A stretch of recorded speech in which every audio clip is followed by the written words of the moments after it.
पाखई आसुची दशहरा आरंभ हेलाणी माँ को नवरात्र पूजा। राज्यर विभिन्न शक्तिपीठ में गुरुवार नवरात्र पूजा आरंभ होईची। शारदीय दुर्गा पूजा उपलक्षे चली माँ को षोडश उपचार पूजा। नुआपड़ा जिला सिनापाली दुर्गा मंदिर तथा शक्तिपीठ ठारे नवरात्र पूजा गुरुवार ठारू आरंभ हो जाइछि।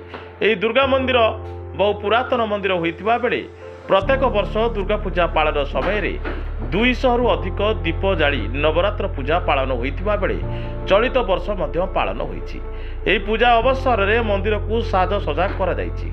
माँ को दुर्गा पूजा नवरात्र रे शताधिक श्रद्धालुओं भिड़ जमी थाए। शक्तिपीठ में रीतिनीति चली पूजा अर्चना देवी पीठ गुड़िक श्रद्धालुओं भिड़ जमुची।